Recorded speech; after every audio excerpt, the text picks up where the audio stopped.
Hafsa ta qalat, hadisin da aka anso daga Hafsa Allah ya kara mata yadda ta ce, kana rasulullahi sallallahu alaihi wasallama, annabi ya kasance ya ja'alu yaminahu li aklihi, idan wurin cin abincinsa ne annabi yakan sanya hannun damansa, wa shurbihi, da wurin shansa annabi yakan sha da hannunsa na dama. Kaga wannan sai mu ɗauko shi cikin misali yau daga an sa tebur, dining table, an sa abinci kala-kala, sannan da abin ɗauka na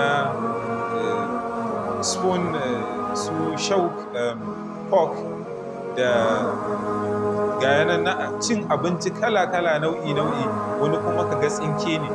To kada mutum ya samu wannan damar ya sa dama ya sa hagu, a'a, da dama ne shi ne sunna.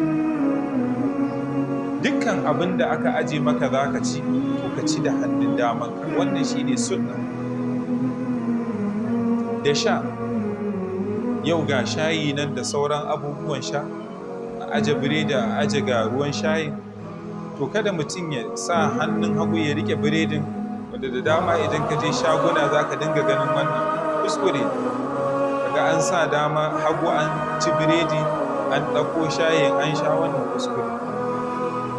Da haka ka aje biredin ga shayi, in biredin za ka fara ci, to in ka sa biredin a gaba sai ka sanya shayin ya biyo baya da hannun damanka, wannan shine sunna.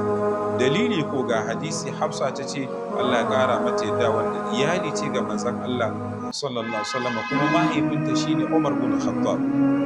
Ta ce annabi ya ja'alu yaminahu li akli, annabi yakan sanya hannunsa na dama idan zai ci abinci, ba hagu ba, damansa.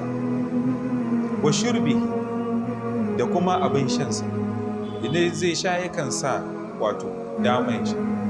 Sannan har wayo hadisai da dama sun nuna cewa annabi idan zai sha abu ma yakan, idan a tsaye yake yakan zauna.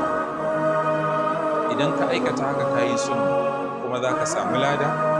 Amma kila idan da lura ko wani dalili ya sa ka sha a tsaye, wannan babu ne, amma ka aikata ka samu lada, domin ka aiwatar da sunnan manzon Allah sallallahu alaihi wasallam.